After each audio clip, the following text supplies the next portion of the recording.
Hello again, everyone. Melth here, with more of my Baldur's Gate 3 challenge run.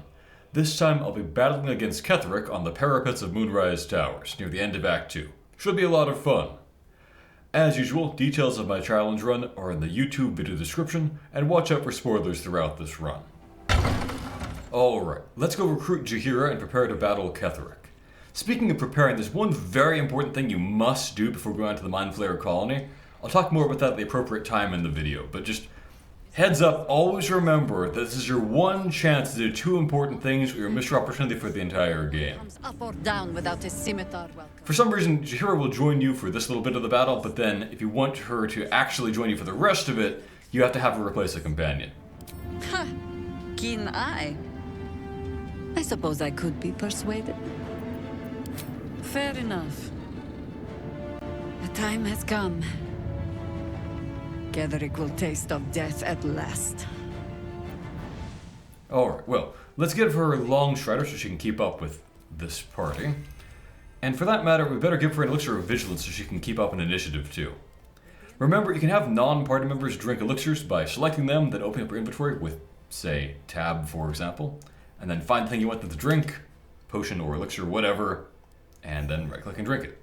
Useful trick for buffing your summons and things like that. Let's move. I love the epic music going on here as we prepare to battle Ketheric. Good stuff. Now, it would make sense, I think, to buff ourselves before the battle in character, but for challenge's sake, I'm not going to do that. I'll go out there unbuffed, and we'll just cast our spells once the battle actually begins. I'll just make sure I have the proper equipment here, and I guess I'll also do a short rest because I've done so well throughout Act 2 that I still have 2 whole short rests left. Nice little nap.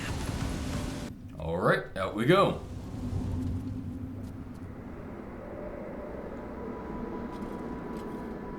And I guess Aylin's been flying around here, picking off random skeletons rather than helping with something important.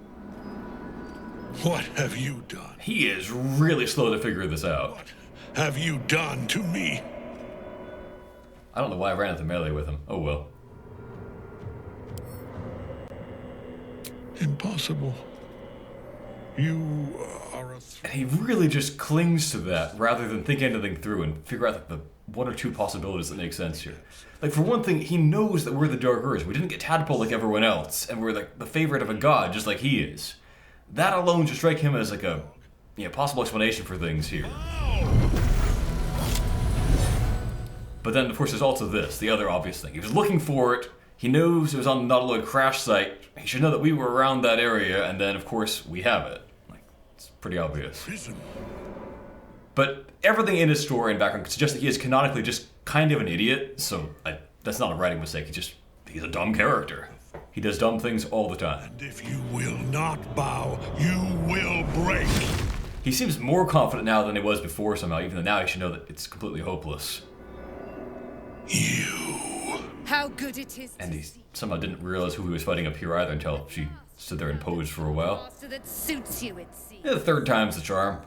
The only god that didn't make any sense for him was Shar. Mirkle's a logical choice. Shar was just asinine. Isabel from me. Note that Aylin, because she refuses to listen to us for even like 30 seconds, doesn't know that Isabel is alive. You dare to speak her name. After your crimes innumerable, you would evoke her before. Enough. I do want to return to his point about Aylin having stolen Isabel from him later on and talk about their relationship a bit. But that can wait. Power of your touch. Give him all you have. The gods fight at us. They really don't. And we all pull out tiny crossbows for this dramatic moment. Hilarious, but also just so stupid. I've always hated how crossbows just dominate the ranged meta. Hand crossbows, that is, in 5e. They're the silliest thing, but they're just the best, and all the more so in this game. Alright, so, as Ketheric himself once said, ultimate failure must earn ultimate punishment. His crime was incompetence, and the sentence is death. He blundered every step of the way here. He is, moderately tough, but his hit points are kind of an illusion. When he's about 2/3 dead, he'll just retreat out of here in a cutscene, basically. Now, it's not easy to beat him with saving throw effects, because he has very high saves from aura protection, giving him +6 on top of decent bases for most of the important saving throws anyway. And then furthermore, he's undead and also submitted the other things for Fey Ancestry and whatnot. So just, there are not many things you can even use on him at all, and he resists a lot of those control effects anyway with good saving throws. So generally speaking, you're better off just pulverizing him with damage, especially given, as I said, his hit points are kind of fake. Now, his AC is pretty high, but this is the end of Act 2. If your party can't hit 22 AC reliably, it means you haven't prepped properly, or haven't built right. So, let's get ourselves set up and trash him and his crew here. We have Aelin, but she's worthless as usual. Another fight. I am boxed in by my own friends here. The Ravens can't move. Shovel can, though, so I just need to get that skeleton out of the way, I guess. And that air elemental, and we'll just start unboxing the party here. I want to have her use Fowler or Louvre and also do some other actions to keep up with everyone. So, let us drop a speed potion.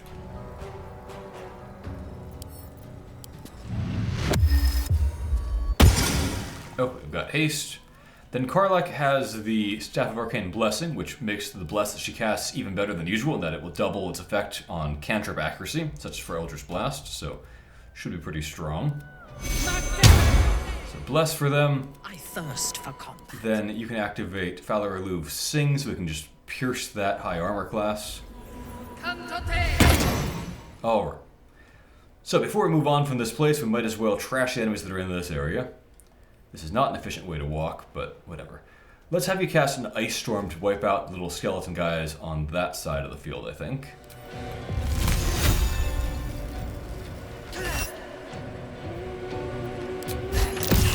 I really should use cutting words more often, because, like, you know, I didn't use anywhere near enough bardic inspiration before short resting again. Oh, well. Been done just yet. Okay. That takes care of that. We could probably wipe a couple more with spike growth. Yeah, I might finish off one of them anyway.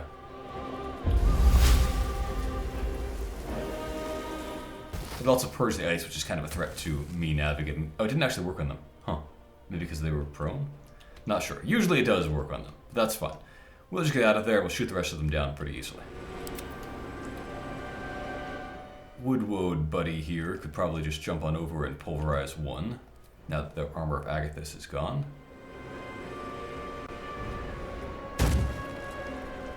He probably doesn't need the Singing Sword song.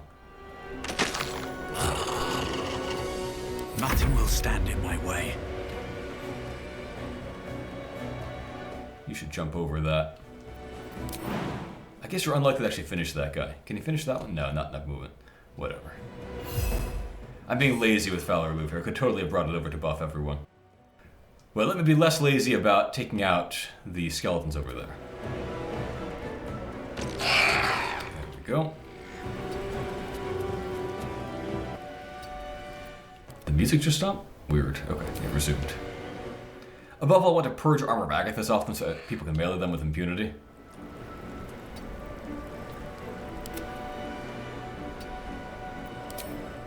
Because that is yet another spell in this game, and at 5e in general, that punishes melee while leaving ranged characters completely unarmed.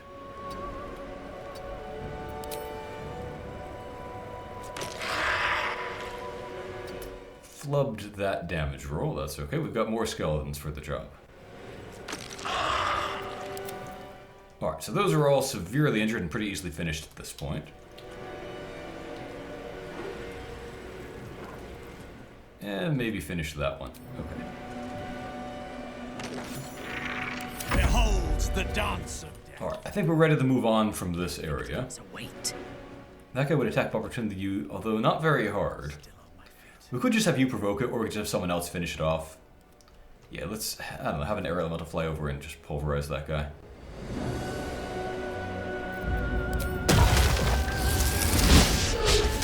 Double critical misses. Okay. Maybe one of these guys will live, like, more than half a round.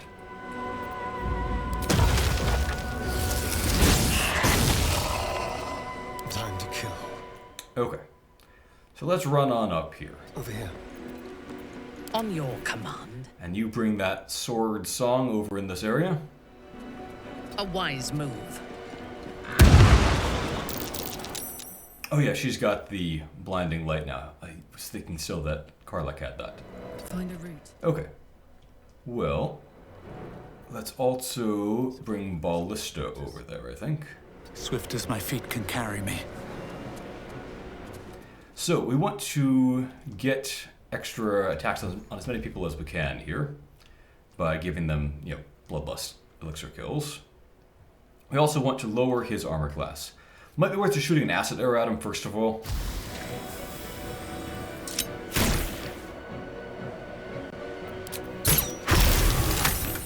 Okay, so now he's an acid, so that'll make it a lot easier to hit him. So we're going to... Actually, he's immune to necrotic damage, isn't he? No, he only resists it.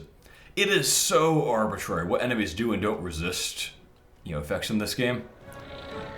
But, yeah, I guess we'll go ahead and hex him then. Alright, then we're going to poke this guy. This one should be instant death.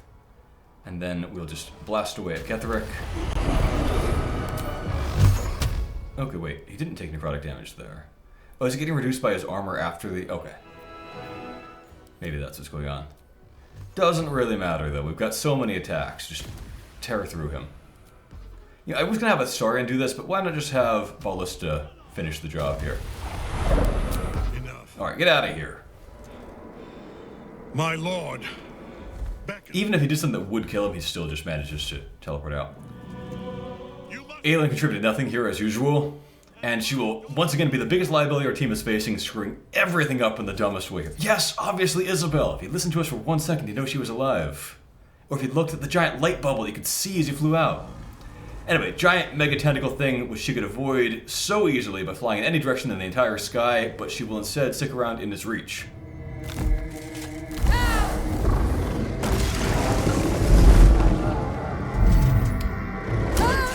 Complete idiocy. And now he's invincible again. And we'll have to rescue her again. As sure as she. This has only begun. We should have just, I don't know, locked her in a box or something before we went and did this. Well, anyway, he's out of here. The Dream Visitor's lying to us again, pretending he doesn't know how that could be possible. Actually, I'm a little confused about it, to be honest, because we'll never see those giant tentacles once we go down into Mind Flayer Town. You'd think the Elder Brain would have access to those, but it doesn't. Alright, let's chew through these remaining enemies here.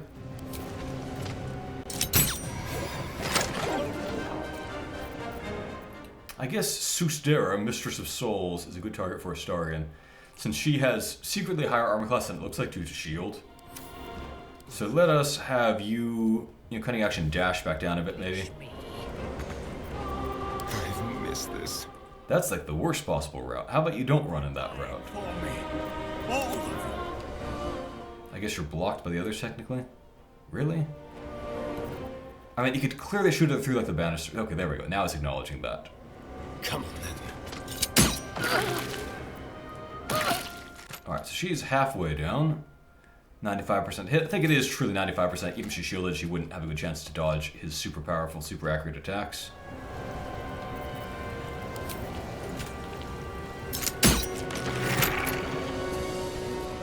Can't even catch my breath. Because they had some super good luck in dodging attacks, there's more of them alive than normally would be. Who do I have left that can finish them? A Raven, maybe. Oh, it's not letting me select the Raven properly? What?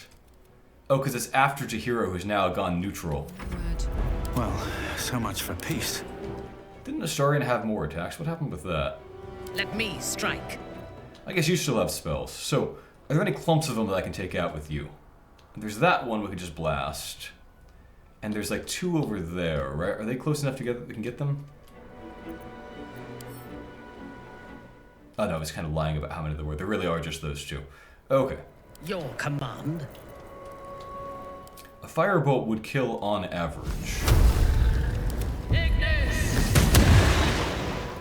That's because she has a bonus to it, that is, but doesn't matter. That will take care of it. That leaves one at 3 HP, and there we go. Alright, so they all got wiped out in less than 1 full turn. Not bad. Never a dull moment. That thing came from below. We need to find out where it took Ketheric.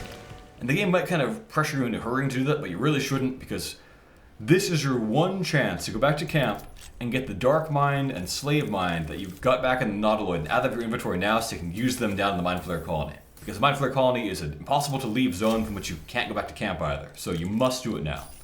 You must also, if you want to get the Infernal Rapier, get Will into your party now too. Now, I thought long and hard about whether to do that, because basically, like, per my challenge rules, I would need to, like, respec him and change his build to match one of my party members, like, waste spell slots to be exactly the same as their build or whatever, and have the same resources used up, which would be really complicated. And also, it would cause story issues, because, like, the one who's mechanically easy to replace is Minthara, but narratively, I need to keep her with the party so I can get her, you know, conversations after dealing with Ketheric.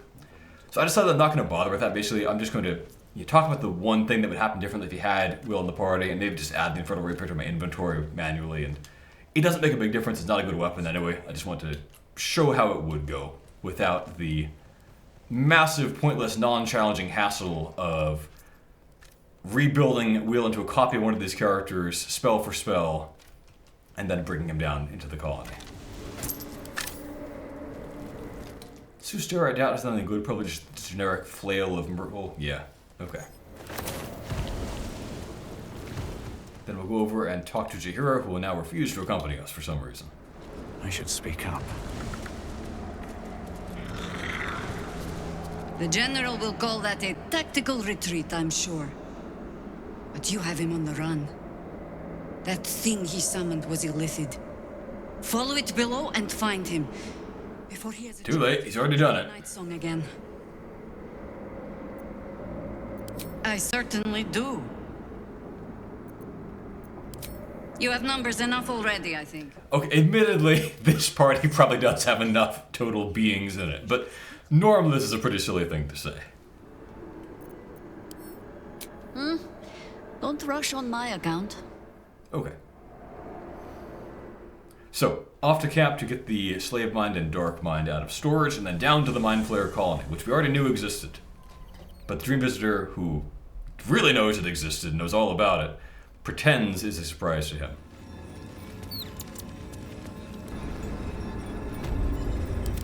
Alright. Oh, that was weird how the tower loaded kind of piecemeal like that.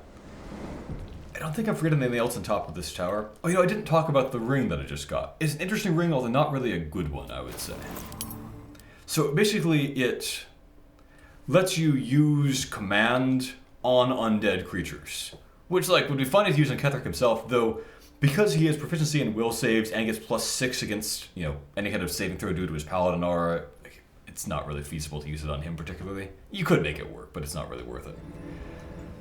As much as it's fun, and it would probably be worth it if you could use it more than once, it doesn't enhance normal commands all the time to work on undead, which would be pretty good. Instead, it's like once per day, you can use command once on an undead creature. And that's not that great. You might consider breaking it out for certain fights against undead in Act 3, maybe, but it's sadly not as good as it would seem to me.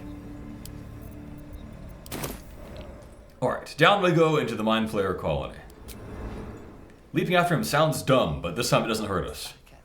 Likewise, you'd think that the Mind Flayer could just crush us into paste here if it wanted to, with the tentacle when we're stuck in this location. Of course, it doesn't really want to kill us, as we'll find out, except when it does, because it's inconsistent, but oh well. The tentacles are just nowhere to be seen ever again. This must be where they harvest the Dream Visitor's still pretending he doesn't know all about this. close to the source of the infections. Anyway, we were down in here before in the oubliette, basically, where we had to pretend that a 5-foot gap was an impassable barrier. For how long? How deep does it go? We'll just punch through this membrane here. And move along. So we're going to meet a bunch of intellect devourers here that I don't know of any way to make them fight you, really, except piecemeal. I can wait till a few of them are on screen at once and aggro them all together, I guess, but, like, they're not that challenging no matter what you do. Yeah, whatever, I missed, but I don't care. So we got a few at once there, but they're going to just die in one shot. They're worth hefty chunks of XP, so that's nice. You get an arrow. You get an arrow. Where are you? Back there? Okay. Oh, one of them did join in. Okay, that's nice. So this is probably about the hardest fight you can have with these little tiny guys, but like you can see, it's not a big deal.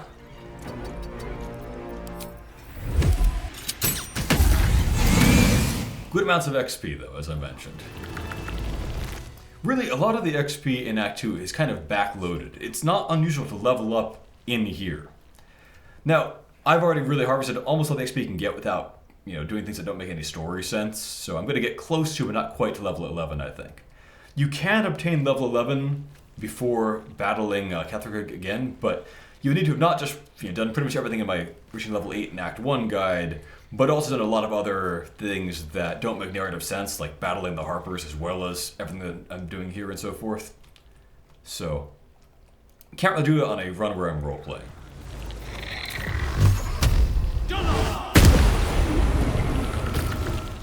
Oh wait, another intellect devourer over there. We can hear the Absolute talking to us here. I think I ran past a book without reading actually that tells you a little about the history of the colony basically, and that it went dormant for a while and then was rebuilt later on.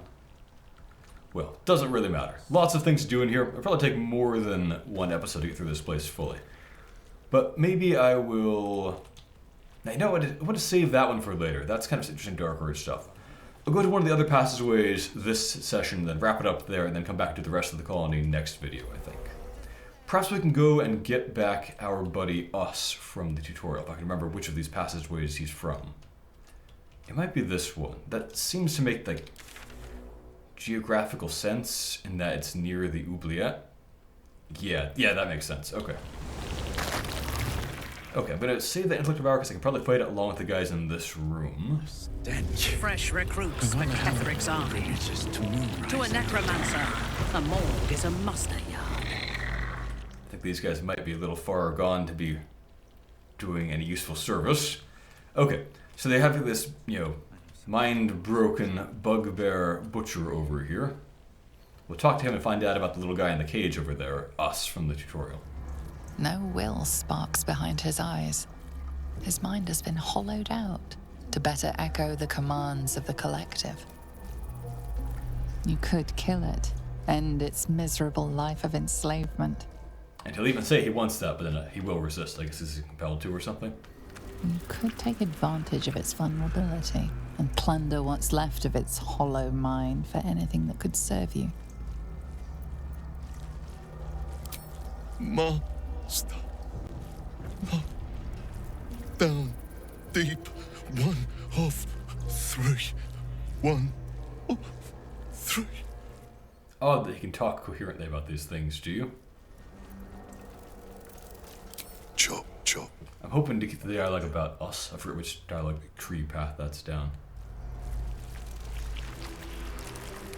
Part of one mind. 4 little feet dancing to same song. With a lurch, you realize he means Yeah, obviously. devourers. Here, the brains are harvested, made part of the hive mind. But there is one little kitty dances. Oddly compares it to a cat. Later on, the intellect of our Us will disguise itself as a cat, or at least it tells you that it's disguising itself as a cat, and only you see its true form. I have no idea why Us has gone from being loyal to the Absolute in the prologue, and in fact will attack you if you show disloyalty in various ways, like by attacking other intellect devourers, to now being willing to fight them with you and whatnot. Locked up. Bad kitty. Don't know why they didn't just kill it. Other.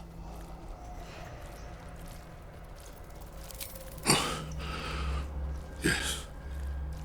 Yes. Please. Alright, can we initiate combat with him in a way that doesn't give us free hits? There we go. Okay.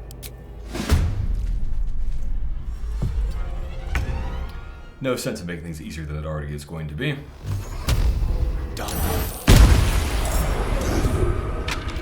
Free at last. Alright. No more chop. Let's just shoot whichever ones are in convenient range.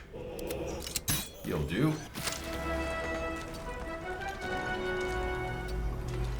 As I hope we did manage to aggro that guy.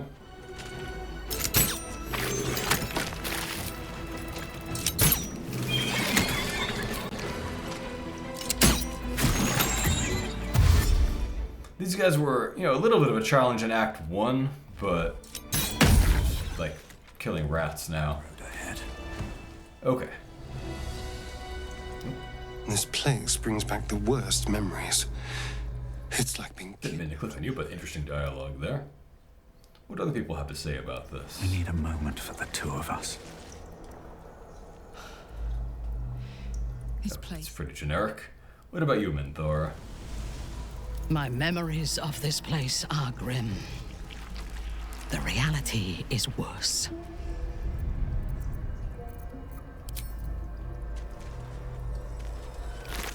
Okay, so he's got the cage key. Toy block. He butchers some kids in here. Gross. An offering from Moonrise Towers. Though oddly, you'll find like a heap of corpses elsewhere on that side of the oubliette, I think. So maybe their plumbing system is not very efficient here. Well, easy to dream in red in this place, isn't it? Okay. So here's all the stuff taken off the victims here. Stylish helmets, but pretty useless as I recollect. We can collect that to use it on the mind-reading machine later on, I guess. And I feel like there was like a kind of a sad journal around here of some kids, maybe the sons of the guy who said his children turned out to be unworthy or whatever, who, followed the rules here, tried to join the Absolute, and instead just got chopped up and had their brains turned into, intellect devourers. Ketheric has a lot to answer for.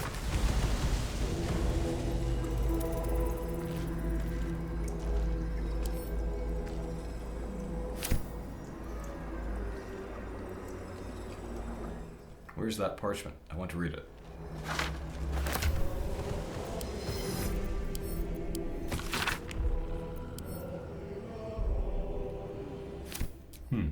I think they're playing like a slowed down version of the Legacy of Ball right now, which I guess is appropriate since Ball's one of the three behind it. We are free! Alright, we've once again rescued us, who now looks inexplicably different as well as behaving inexplicably a bit differently. Near and far. Better to stay together. You and us, we will remain with you. Call us, and we will be at your side. Alright. So let's do that. Get another pet in this party.